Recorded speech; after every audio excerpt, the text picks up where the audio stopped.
gembul ketemu ahlinya, yaitu Ustadz Muhammad Nuruddin, yang beliau adalah mahasiswa doktoral di Jamiah Al-Azhar Kairo, ya babak belur karena orang awam tidak tahu ilmunya, tidak pernah mendalami keilmuan Islam secara khusus di pesantren, di Timur Tengah, S1, S2, S3, tiba-tiba bisa bicara apa saja, ketika ketemu expertnya, ya, expertise-nya, ya babak belur. Yang kedua, kita lihat misalnya fenomena ada Harry Pras ini, beliau adalah seorang pesilat, tiba-tiba mengomentari semua ustadz-ustadz yang menurut dia bukan ustadz sunnah, ya. Misalnya Ustadz Adi Hidayat dikomentarin, Ustadz dari NU dikomentarin, semua bisa dikomentarin sama dia, padahal dia ya bukan siapa-siapa, tidak pernah merasakan perihnya belajar bagaimana memahami ilmu nahwu shorof dari kitab Imriti, Ajurumiyah, Matan Alfiyah, begadang menghafal tasrif, ya, tasrif al-istilahi, tasrif lugawi dan lain sebagainya, belum lagi belajar usul fikih, ilmu fikih, ya, kitab-kitab fikih seperti Fathul Qorib, Fathul Mu'in dan lain sebagainya, itu tiba-tiba bebas, ya, bebas berkomentar menyalahkan ustadz yang sudah puluhan tahun belajar, ya. Nah, ini juga bencana ilmiah, ya, bencana akademis. Yang ketiga, kita juga jumpai di medsos, kalau bicara medsos, Masya Allah, sudah mengkhawatirkan, ya. Orang-orang awam itu bisa mengkritik ulama siapa saja dengan modal hijrah, kemudian ngaji di Ustadz Sunnah, dengan modal bahwa kullu bid'ah dholalah, kalau tidak ada zaman Nabi ya pasti bid'ah. Nah, ini simplifikasi seperti ini dampaknya itu bisa berat, ya, karena hukum sebuah masalah dalam Islam itu tidak cuma berbekal satu hadis atau cuma bilang bahwa di zaman Nabi tidak ada, di zaman sahabat tidak ada, maka ini bid'ah. Itu sangat-sangat simplifikasi, karena bangunan Islam sampai seorang mujtahid atau mufti misalnya berpendapat, berfatwa bahwa ini bagaimana hukumnya, itu kajiannya itu sangat-sangat kompleks. Tidak hanya dilihat Al-Quran, hadis, tapi ya ilmu fikih, usul fikihnya, fikih waqi'nya, ya, belum kaidah-kaidah fikih yang lain seperti maslahatnya dan lain sebagainya, itu baru dibahas. Karena itu biasanya di sebuah negara itu punya lembaga muftinya, lembaga syariahnya. Di Mesir ada Darul Ifta dan juga ada ulama-ulama Al-Azhar tentunya, ya. Kalau di Saudi Arabia ada Lajnah Daimah lil Buhus Islamiyah, ya. Kalau di Indonesia tentu ada Majelis Ulama Indonesia.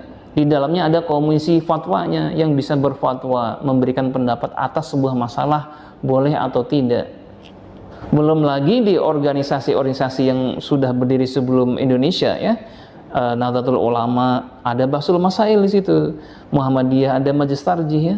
Itu tidak sembarangan orang menghukumi ini bid'ah, ini haram. Ini kan fenomena yang akhir-akhir ini saja kita lihat di medsos, ya. Jadi yang ingin saya serukan adalah para ustadz, terutama ustadz lulusan Saudi ini yang memang merujuk ulama-ulama dari Saudi, dan memang Saudi itu punya background historis yang merujuk pada gerakan Muhammad ibn Abdul Wahhab atau Syekh Muhammad ibn Abdul Wahhab, ya, gerakan Wahabi. Itu tentu mereka punya background, ya, background mereka berbeda dengan kaidah-kaidah yang dipelajari atau diyakini oleh ulama-ulama di Indonesia atau di Nusantara pada umumnya. Ya, tentu ini adalah perbedaan yang khilafiyah, ya. Perbedaan fikih itu tentu perbedaan yang sifatnya itu ijtihadiyah, khilafiyah atau furu' yang cabang saja. Tapi jangan dibawa ini menjadi persoalan antara bid'ah dan sunnah, antara haram dan halal, antara dakwah sunnah dan bid'ah. Ini yang mengkhawatirkan menurut saya. Jadi apa yang perlu dikoreksi? Yang perlu dikoreksi adalah bagaimana ustadz-ustadz tadi itu cara mengajarkan kepada jamaahnya, positioningnya. Ini yang paling penting, positioning atau sikap pendapat ketika mereka berpendapat itu harus dijelaskan kepada jamaahnya, bahwa mereka adalah lulusan Arab Saudi, lulusan Madinah, tentu mengadopsi kurikulum yang dikonstruk oleh negara, dan negara ini memang pro terhadap Syekh Muhammad ibn Abdul Wahhab. Itu mereka harus sadar bahwa ini adalah pendapat mereka.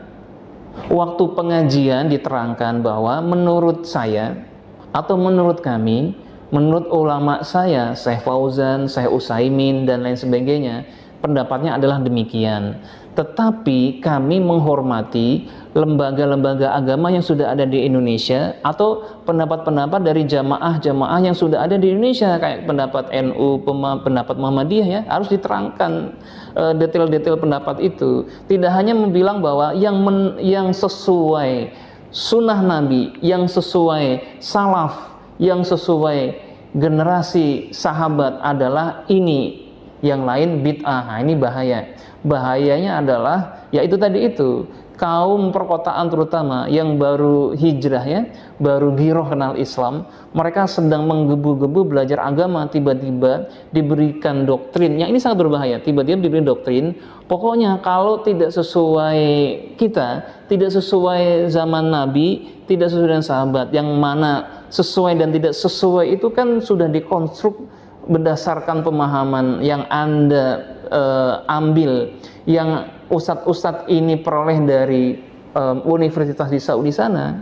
Jadi definisi sesuai atau tidak sesuai itu tentu merujuk pada sesuai menurut siapa. Karena pendapat ulama-ulama di Saudi dengan pendapat ulama di Indonesia, bahkan ulama-ulama di Mesir atau dibandingkan dengan ulama di Suriah, ya, di Libanon, di Maroko, tentu berbeda, ya. Jangan ngomong sesuai-sesuai saja, tapi lihatlah ini adalah hasanah perbedaan fikih. Jadi poinnya adalah Anda posisikan pendapat Anda adalah part of, ya, part of atau bagian dari banyaknya pendapat yang ada di dunia Islam. Ini harus disadari. Ini penting, ya, agar jamaah-jamaah Anda yang Anda bina itu tidak menjadi fanatik terhadap satu pendapat, gampang sekali untuk membid'ahkan amalan-amalan yang ada di Indonesia yang sebenarnya lembaga-lembaga ulama di Indonesia tidak menghukumnya bid'ah. Contoh paling mudah, tahlilan. Yang bilang bid'ah siapa? Itu kan cuma kelompok-kelompok ustadz-ustadz ini saja, kan?